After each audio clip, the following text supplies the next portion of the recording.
Investir 1000 euros sur ton PEA en 2026 peut être soit la meilleure décision financière de ta vie, soit une énorme perte de temps sur 10 et 20 ans. Et le problème, ce n'est pas le montant que tu vas déposer, mais c'est la première décision que tu vas prendre. Parce que sur un PEA, ce que tu fais au début conditionne absolument tout ce qui suit. Et aujourd'hui, je suis sûr que tu es dans cette situation, tu as ouvert un PEA, mais tu ne sais pas quelle action choisir, quel ETF choisir, ou encore, tu ne sais pas comment construire ton PEA avec tes 1000 premiers euros. Eh bien, bonne nouvelle, dans cette vidéo, si je venais à recommencer de zéro, voici comment moi personnellement, j'investirais 1000 euros. En tout cas, investisseur, j'espère que tu as la forme. C'est Sonny, fondateur de Sequoia. J'ai pour unique mission d'aider les particuliers à investir intelligemment leur argent en bourse avec une bonne stratégie. Et reste bien jusqu'à la fin de cette vidéo puisque je vais te donner une petite surprise. Bien entendu, tout ce qui va être dans cette vidéo ne sont pas des conseils en investissement. Pense à faire tes propres recherches, investir comporte des risques, s'abstenir aussi. Et d'ailleurs, pour 2026, si tu écoutes cette vidéo et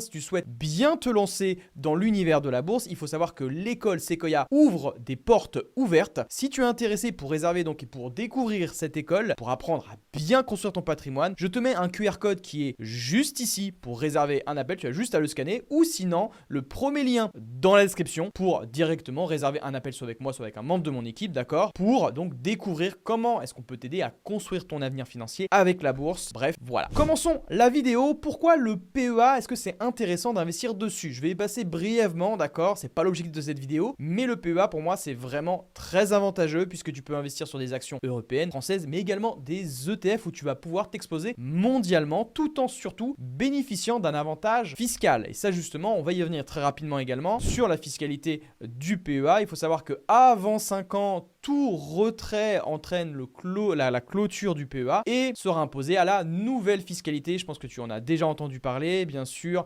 Le budget a déjà été voté. Les prélèvements sociaux vont donc augmenter. La CSG passe donc de 17,2 à 18,6%, ce qui nous fait une flat tax donc à 31,4%. Et par contre, c'est là que ça devient avantageux. Alors toujours avantageux, d'accord, pour le PEA, mais cependant les prélèvements sociaux bien sûr augmentent. On passe de 17,2 à 18,6. Mais ça, voilà, c'est uniquement après 5 ans. Et donc ça, c'est intéressant aussi sur le PEA, mais aussi il y a autre chose sur lequel le PEA va battre le CTO, c'est que tous les dividendes que tu vas percevoir à l'intérieur de ton PEA, également les plus-values que tu vas vendre à l'intérieur de ton PEA, ne sont pas imposés tant que ça reste à l'intérieur de l'enveloppe. Tandis que le CTO, tout ce que tu vas recevoir, malheureusement, ça va être imposé à la nouvelle flat tax qui s'évalue maintenant, qui s'élève à 31,4%. Donc c'est pour ça que le PEA, en effet, d'un point de vue fiscal, c'est très intéressant de l'avoir. Donc maintenant, on y vient, c'est un peu le but de la vidéo, c'est comment bien investir les 1000 euros. On a parlé donc de point de vue fiscal, mais maintenant on va plutôt parler comment structurer. Et c'est là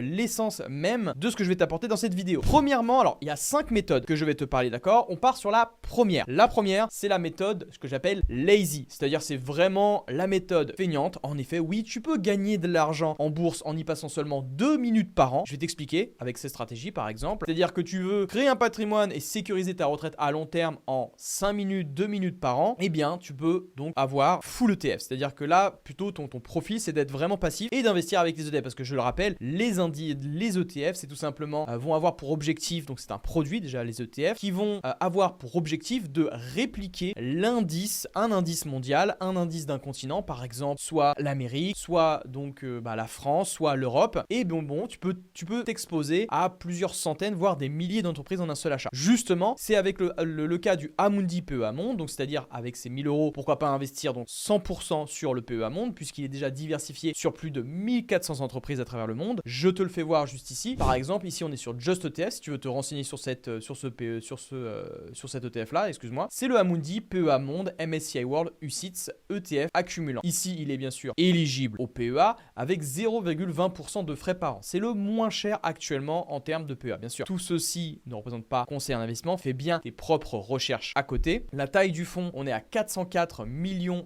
d'euros et la date de création, donc tu vois qu'il est assez récent tout de même, mais c'est l'ETF le moins cher avec un cours actuel de 5,39 €. Donc tu vois qu'il est très accessible pour les débutants. Donc là, tu peux voir le cours, etc. Bref, maintenant, ce qui va nous intéresser aussi, c'est de retourner quelles sont les autres compositions possibles en termes d'ETF. Avec cette méthode qui nous prend le moins de temps possible. Eh bien, c'est le Nasdaq 100. Ensuite, tu peux faire soit 50% Nasdaq, soit 50% Eurostoxx pour à la fois t'exposer sur le continent américain, mais aussi t'exposer sur la zone euro pour que tu sois vraiment diversifié dans le monde. Si tu veux rechercher justement d'autres ETF, eh bien, on va se donner rendez-vous tout de suite sur mon écran. Ici, par exemple, si tu veux te renseigner sur le Nasdaq PEA, par exemple, tu cliques ici, tu as Nasdaq PEA. Et donc, voici l'ETF Amundi PEA Nasdaq 100. Il est capitalisant, donc ça veut dire que les dividendes sont réinvestis. Le TER, donc c'est-à-dire donc les frais par an, c'est là-bas 0,30%. Et la taille du fonds, on est à 881 millions, donc ça reste très bon puisque nous, on recherche des ETF avec un fonds supérieur à 100 millions pour nous garantir tout de même que l'ETF est rentable aussi pour l'émetteur. Et ça, c'est un très bon point. Et donc là, tu vois, tu peux même voir la performance sur 5 ans. Et si on compare par rapport au MSCI World, et bien donc tu peux voir très clairement qu'il y a une surperformance, tu vois, depuis 2014 où le Nasdaq, tu vois, surperforme très clairement le MSCI World. Alors, bien entendu, ces deux ETF n'ont pas du tout le même objectif et ne sont pas du tout sur le même niveau de risque. On a par exemple le Nasdaq que tu vois en orange qui a des bas beaucoup plus bas et des hauts beaucoup plus hauts et tu vois que le MSCI World est beaucoup plus plat. Qu'est-ce que ça veut dire? C'est-à-dire que dans ton portefeuille, il y aura peut-être moins de performance, mais cependant, ça va moins bouger en termes de volatilité. Donc forcément, ça reste un peu plus acceptable pour ceux, tu vois, qui débutent en bourse, où les émotions peuvent nous jouer un peu des tours. Donc c'est là que ça devient intéressant. Mais cependant, oui, c'est au détriment de la performance. Et ensuite, pourquoi pas t'exposer sur l'Eurostoxx 50. Ici, l'Eurostoxx 50, tu vas tout simplement t'exposer aux plus grandes entreprises européennes, donc les 50 plus grandes. Et donc si on va justement sur celui que j'ai vu, tu vois, c'est le HSBC Eurostoxx 50, il est juste ici, il est bien éligible au PEA. Et donc là, tu peux voir aussi les frais sont très très bas, capitalisation, réplication physique et avec une taille du fonds de 503 millions. Et donc là également, tu peux voir les performances de ce fonds. Si on prend par exemple par rapport au MSCI World, et bien donc tu peux voir que c'est quand même un peu plus serré sur les deux, mis à part une bonne performance, tu vois, on prend sur un an lissé, tu vois, si on prend sur un an, ça reste en faveur de l'Eurostoxx 50. Donc voilà pour te présenter un peu les deux, d'accord? Ça c'était plutôt une méthode qui est passive. Pourquoi passive? Puisque les ETF, tu n'as pas à sélectionner quelle action est-ce que tu veux choisir, quand est-ce que tu dois la vendre, etc. Le but d'un ETF, c'est aussi que ça soit, premièrement, que ça soit vraiment en termes de temps, que ça te prenne le moins de temps possible. Mais aussi, il y a un avantage avec le ETF, c'est qu'il va être auto-nettoyant. C'est-à-dire que les actions qui vont moins performer, donc avec une plus faible capitalisation, vont sortir de cet ETF automatiquement. Toi, tu ne vends pas et en plus de ça, tu n'enregistres pas de moins-value. Donc ça t'évite tout ce qui est erreur de recherche, ça t'évite du temps passé, ça t'évite plein de choses. Néanmoins, tu vas voir que ça va être au détriment de la performance. On va passer à la deuxième méthode que j'appelle bon père de famille. Ici, ça va être de jouer sur deux plans. C'est-à-dire qu'on va toujours garder le pôle ETF, mais on va rajouter un peu de performance avec des actions à dividendes de qualité. Ici, donc, on veut sélectionner des actions individuelles qui vont potentiellement aller chercher un peu plus de performance. Donc ici, c'est t'adores investir, donc tu veux y passer du temps, mais tu veux aussi assurer l'avenir de tes enfants et bâtir un patrimoine durable. C'est-à-dire que tu es conscient des risques de la bourse, mais tu préfères, tu veux à la fois choisir des bonnes actions et choisir des bons ETF. Donc moi, ce que je ferais personnellement, c'est que je miserais 30% sur les actions à dividendes de qualité, donc soit 300 €, et je mettrais 700 €, soit 70% sur le S&P 500, si je veux chercher plus de performance en étant sur le continent américain, ou alors plutôt un MSCI World. Je te fais part justement, on va retourner sur mon écran et nous, ce qui va nous intéresser, c'est d'aller voir plutôt le BNP Paribas Easy S&P 500. Ça va être le plus connu et celui avec le plus d'années d'ancienneté. Et de comparer surtout avec le MSCI World. Parce que je suis sûr que tu vas me demander que choisir entre le S&P 500 ou le MSCI World. Et justement, voilà, sur mon écran, j'ai fait un comparatif. On voit donc que le S&P 500 est plus performant que le MSCI World de chez Amundi. Pourquoi? Parce que forcément, on est beaucoup plus concentré sur les États-Unis, sur le S&P 500 forcément que le MSCI World, et on voit qu'il y a vraiment un gros écart tout de même de performance. Moins que le Nasdaq, mais tout de même par rapport au S&P 500. Tu peux même avoir le choix entre les deux. Moi ça j'aime bien aussi le proposer, c'est-à-dire en fait tu fais le choix. Le Nasdaq 100, si tu venais à investir, tu vois, 1000 euros sur ton PEA, et bien en fait tu as 3 choix en fonction de 3 profils de risque qui sont totalement différents. Tu as le Nasdaq qui va être beaucoup plus volatile et beaucoup plus risqué, cependant qui apporte, tu vois, une surperformance, tu vois, par rapport aux autres. Ensuite, tu as le second niveau de risque, moyen, c'est le S&P 500. Et ensuite, pour être plus diversifié avec beaucoup moins de risques, donc niveau 3, ici on va être sur le MSCI World. Mais attention de ne pas prendre les 3 puisque le MSCI World est déjà exposé à plus de 71% aux États-Unis. Donc moi je te recommande de prendre l'un des 3. Bien sûr, aucun conseil d'investissement, fais tes recherches à côté. Ensuite, moi je choisirais sur des actions à dividendes de qualité, donc 30% comme je t'ai dit, où là je partirais soit sur du Air Liquide, soit LVMH, soit L'Oréal, Ferrari, GTT. Bref, il y a plusieurs actions comme ça de qualité que tu peux apprendre à sélectionner. C'est d'ailleurs ce qu'on fait au sein de l'école Sequoia. On apprend aux élèves à bien choisir minutieusement avec des outils comme l'AlphaPick qui nous permettent de filtrer 90% des actions fragiles et de sélectionner seulement le top 10%. Donc encore une fois, si tu es intéressé pour réserver un appel durant les portes ouvertes 2026 de Sequoia, eh bien tu as juste à scanner ce QR code ou c'est le premier lien dans la description pour réserver un appel avec moi ou avec un membre de mon équipe. On va t'expliquer comment fonctionne l'école Sequoia. La troisième méthode, on part sur les revenus passifs. Ici, en fait, tu vas avoir envie de générer des revenus et donc créer de nouvelles sources complémentaires pour préparer ta retraite. Par exemple, tu peux aussi le faire ou si ça te branche, voilà, tu es peut-être à 45 ans, 50 ans, tu as peut-être reçu une plus grosse somme. L'objectif, c'est de faire fructifier cet argent tout en recevant des dividendes puisque tu apprécies à recevoir des revenus passifs. Donc ici, moi, ce que je ferais, c'est 50% actions à dividendes. Reste bien jusqu'au bout, justement, je vais te montrer quelle action à dividendes en 2026 est bien peut-être intéressant à intégrer, d'accord? Et moi, ce que je ferais, par contre, c'est 50% d'ETF distribuant. Et là, justement, on va aller dessus sur justement celui que je t'ai proposé, c'est le X-Tracker Eurostoxx Quality. Et en fait, ça, ce sont des ETF qui vont te verser des dividendes. Tu as deux types d'ETF. Le capitalisant, où je t'ai déjà expliqué, où les dividendes vont être réinvestis automatiquement à l'intérieur de cet ETF-là. Donc, en fait, tu n'es pas imposé sur les dividendes que tu reçois. De toute manière, sur PEA, j'ai envie de te dire, tu n'es pas imposé sur les dividendes que tu perçois, mis à part si tu les sors de ton compte. Mais par contre, ce qu'il faut savoir, c'est que si tu reçois tes dividendes à l'intérieur, tu vas devoir les réinvestir si tu souhaites les réinvestir et donc avoir des frais de courtage dessus. Donc, en fait, ça peut freiner les intérêts composés. Donc ça, c'est pas forcément ce que je recommande. Donc, tu as le X-Tracker Eurostoxx Quality ici qui te permet d'investir sur des actions à dividendes de qualité. Bon, cependant, tu vois très clairement que cet ETF-là, tu vois, il n'a pas pour objectif de faire croître ton portefeuille. Donc, attention par rapport à ça. Et si tu veux voir, bien sûr, le rendement qui est distribué, alors plutôt le rendement, voilà, c'est de 5%. Donc, tu vois très clairement et tu peux même voir la distribution par mois sur Just ETF. Tu vois que en 2025, ça a été versé en février, en mai, en août et en novembre. Donc, en fait, ça t'est versé, tu vois, 4 fois dans l'année ton dividende. Donc ça reste intéressant, tu vois, si tu vas avoir un objectif un peu plus versement,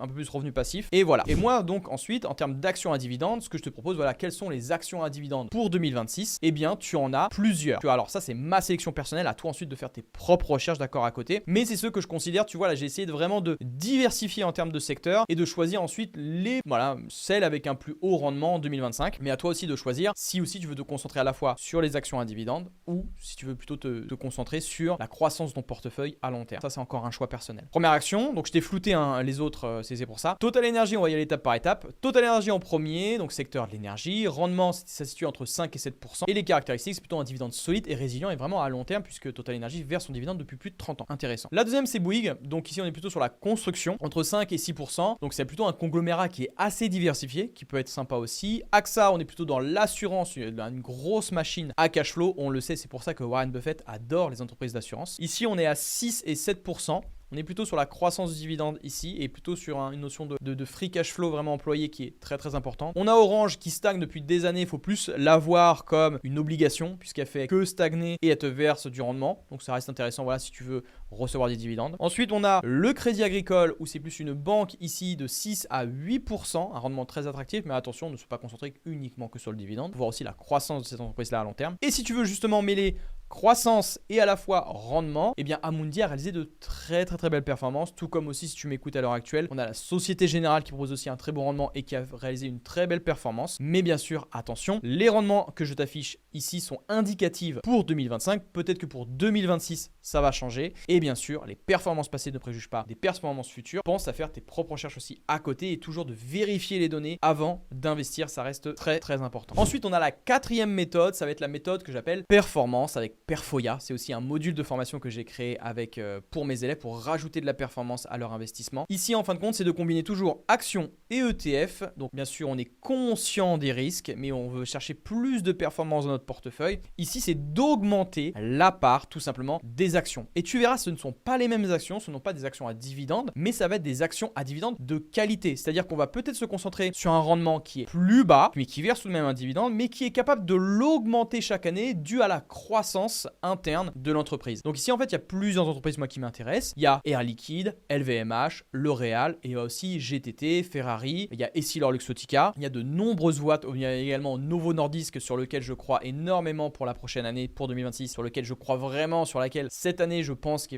cette entreprise va surperformer. En tout cas, j'espère que Novo va reprendre du poil de la bête. Mais juste avant de passer à la dernière méthode, pense à lâcher ton plus beau pouce vert et à me dire en commentaire quelle est ton action favorite sur PEA, quelle est ta structure, qu'est-ce que tu fais avec ton PEA. Est-ce que tu fais plutôt 60% ETF, voilà 40% actions, ou est-ce que l'inverse, c'est plutôt 80% ETF, 20% actions? À toi de me dire et j'échangerai avec toi personnellement dans la zone des commentaires. Donc n'hésite pas. La dernière méthode, c'est la méthode Sequoia. Ici, on se concentre plutôt sur des actions de qualité et les ETF. Ici, en fait, on veut vraiment essayer de gagner 2 fois et on veut vraiment essayer de construire une architecture d'un PEA gagnant. Comment est-ce qu'on fait ça? C'est-à-dire qu'on va construire ce que j'appelle le terrain passif avec Sequoia. Le terrain passif, c'est quoi? C'est des ETF capitalisants. Donc ici, on a, comme je te l'ai montré précédemment, ça va être les mêmes. Ça va être du Amundi, ça va être du Nasdaq 100, ça va être de l'Eurostock 50, ça va être même, pourquoi pas, des pays émergents comme l'Inde. Bref, on peut vraiment se diversifier mondialement. Et ensuite, bien sûr, ça va être des actions à dividendes de qualité, comme je l'ai mentionné. Ici, on va se concentrer à la fois sur la croissance de l'entreprise, sur les bénéfices, sur la rentabilité, la profitabilité avec les marges de l'entreprise, la rentabilité des capitaux propres, l'endettement de l'entreprise, aussi la valorisation afin de ne pas acheter trop cher l'entreprise. Ça, c'est très important. Et donc ici, ça va être les actions à dividendes, 50%, donc 500, la moitié. Moi, personnellement, ce que je fais, ici, ce que je recommande plutôt aux séquoiens, mais moi, personnellement, je suis plutôt 70% actions à dividendes de qualité et 30% ETF. Ça va se tendre à s'équilibrer parce que j'ai énormément investi sur des actions, mais en tout cas, c'est la meilleure solution. Enfin, moi, personnellement, c'est celle que j'adore et surtout la solution employée par les meilleurs élèves de Sequoia. Et comme tu peux le voir sur cette diapo, on peut voir qu'il y a des élèves qui ont réalisé de très belles performances et qui ont réalisé leur premier bagger, c'est-à-dire donc leur premier multiple, d'accord, qui ont fait x2 sur une action. Comme par exemple, on a eu, voilà, je vais pas dire son prénom du coup, mais il y a eu Redouane et Vitor et il y a eu aussi Adi. Bref, tous ces élèves-là, ce sont les meilleurs élèves de Sequoia qui ont réalisé, voilà, plus 100%. Il y en a un qui a réalisé 100,25%, Redouane qui a réalisé 106,80% et Vitor qui a réalisé 100,64%. Bien entendu, les performances passées ne préjugent pas des performances futures. Investir comporte des risques. C'est grâce vraiment à leur apprentissage qu'ils ont compris ça. Et ça reste formidable. Donc encore une fois, si tu es intéressé pour rejoindre l'écosystème Sequoia et ses portes ouvertes, tu as juste à scanner le petit QR code qui est juste là ou d'aller tout simplement le premier lien dans la description pour réserver un appel pour découvrir, d'accord, les portes ouvertes. C'est un appel offert, d'accord, tu n'as vraiment rien à perdre. Voilà, on va prendre 45 minutes ensemble pour t'expliquer comment fonctionne le programme de Sequoia. Et voilà. Alors maintenant, on va passer sur le comparatif, c'est-à-dire parmi les 5 méthodes que je t'ai montrées, quelle stratégie est faite pour toi, pour ton profil. Tu as la méthode Lazy. Ici, l'objectif, bien sûr, c'est le patrimoine, faire vraiment grossir tranquillement avec une volatilité qui est très faible, avec très peu de nombre de lignes, vraiment que ça te prenne le minimum de temps. Ici, on va se concentrer sur le 100% ETF. Ici, c'est le bon père de famille, on va se concentrer sur des très bonnes actions à très long terme, avec principalement aussi des ETF, d'accord, pour réduire la volatilité. Le nombre de lignes, ensuite, ça peut varier. Quand je dis nombre de lignes, c'est tout simplement le nombre d'ETF et d'actions, donc ça peut varier d'entre 5 et 7. Et le temps par mois, par contre, ça peut prendre un peu plus de temps, d'accord. Alors j'ai mis 10 minutes, ça peut varier en fonction de la passion que tu as aussi à analyser certaines actions, donc ça peut durer durer voilà, entre 10 et 15 minutes. Les revenus passifs ensuite, là l'objectif c'est la rente. Ici la volatilité c'est plutôt modéré puisqu'on va partir sur 50% d'ETF, 50% d'actions à dividendes, donc c'est plus risqué. Le nombre de lignes on peut l'augmenter aussi de 6 à 8, ici ça demande 20 minutes par mois. Et ensuite on a la performance, alors tu vois il y a Sequoia au milieu mais on va y aller étape par étape. Il y a la performance 60% d'actions de croissance et 40% ETF. Si ça reste plutôt élevé, bon, avec 5 à 7 lignes en moyenne, d'accord, peut-être soit de voir, un peu plus de temps. Et ensuite bien sûr l'écosystème Sequoia, 50% ETF pour construire le terrain passif et 50% d'actions de qualité. Ici c'est vraiment on va rechercher l'équilibre, la performance, tout ça pour essayer de chercher du rendement à long terme. Conclusion, quels sont les 4 principes clés à retenir pour bien débuter avec son PEA? Tout d'abord, avant de placer le premier euro, il faut bien comprendre quel horizon de temps est-ce que tu as d'investissement. Est-ce que c'est sur 5 ans? Est-ce que c'est sur 1 an, 6 mois, 2 mois? Dans un tel cas, ça reste plus risqué puisque plus tu compresses le temps, plus le risque augmente. Et plus tu décompresses sur le long terme, donc plus ton horizon de temps est long, moins le risque est élevé. Donc moi, mon horizon conseillé personnellement, c'est supérieur à 5 ans, 10, 15 ans. Et quelles sont donc les 4 étapes à respecter? Les 4 principes clés. Premièrement, c'est de construire une épargne de précaution. Donc c'est-à-dire que ici, il faut absolument avoir 3 à 6 mois de salaire en avance avant d'investir. Il ne faut pas investir l'argent, d'accord, que tu as besoin à l'instant T. C'est vraiment, il faut bien comprendre ça. Il ne faut pas investir l'argent que tu as besoin à court terme. Il faut vraiment que tu te dises, en fait, c'est tout simplement ça. L'argent que tu places, c'est de l'argent perdu et que tu ne vas pas aller chercher d'ici 10, 15 ans. Ça, c'est obligatoire. Il faut bien penser comme ça. Ensuite, pour moi, je vais démarrer par 1 à 2 ETF que j'appelle cœur. Donc, le terrain passif, comme je t'ai expliqué. La base, pas besoin de complexité, comme je te l'ai dit. C'est avec soit un ETF MSCI World pour te diversifier, comme je te l'ai dit, avec moins de volatilité. Soit tu recherches un peu plus de risque, un peu plus de performance avec le S&P 500 ou le Nasdaq. Ça reste mon choix personnel. Et à privilégier plutôt des frais bas et régularité. Parce que, voilà, il faut faire avec une méthode. C'est-à-dire que c'est ce que j'enseigne à mes élèves. Il faut faire attention aux frais. Quelle plateforme est-ce qu'il faut choisir? Parce que entre choisir une banque traditionnelle et un broker en ligne, eh bien, il y a vraiment 2 différences vraiment en termes de frais et les frais peuvent vraiment grignoter ta performance sur le long terme. Donc, faire très attention. Le 4, c'est de diversifier sur 3 à 5 lignes maximum. C'est-à-dire qu'avec 1000 euros, si tu venais à débuter encore une fois, 3 à 5 lignes, ça suffit amplement. Ça ne sert à rien de multiplier sur 10 ETF différents avec plein de secteurs différents. Concentre-toi sur le strict minimum. Construis-toi ce que j'appelle une expérience boursière, forme-toi à côté et voilà comment tu est-ce que tu vas bien te lancer. Même les actions pour moi, si tu venais à débuter, c'est pas forcément ce que je recommande dans un premier temps. Le premier temps, c'est la base. Les ETF, on construit un terrain passif avec vraiment un système auto-nettoyant sur certaines actions, on se forme psychologiquement et on comprend comment ça fonctionne. Donc ça, c'est très important. Donc voilà, un ETF, 2 ETF peut largement faire l'affaire sur ton premier PEA en 2026. Et justement, en parlant d'ETF, voici ma surprise, je t'ai mis en lien dans la description de cette vidéo. Je t'ai mis un guide qui s'appelle le top 10 ETF, donc le super ETF où tu vas pouvoir feuilleter 10 ETF de qualité à intégrer soit dans un PEA, soit aussi dans un compte titre ordinaire. Et comme ça, tu vas pouvoir découvrir un peu ma sélection et comment est-ce que moi je sélectionne. Tu vas même découvrir une petite liste de sélection pour bien trouver ces ETF et c'est un indispensable. En tout cas, cher investisseur, j'espère que cette vidéo t'aura plu. N'hésite pas à laisser ton plus beau pouce vert, également à t'abonner à la chaîne de Sequoia, c'est très important. Je te souhaite de passer de très bonnes fêtes de fin d'année si ce n'est pas déjà fait ou si tu m'écoutes un peu tardivement, mais bien, je te souhaite une très belle année 2026 et encore une fois, si vous êtes intéressé pour découvrir les portes ouvertes de Sequoia et découvrir le programme d'accompagnement, c'est le QR code qui est juste là ou le lien en description pour réserver un appel avec moi ou avec un membre de mon équipe. Je vous souhaite à tous une très belle croissance dans votre portefeuille. C'était Sony, à très bientôt.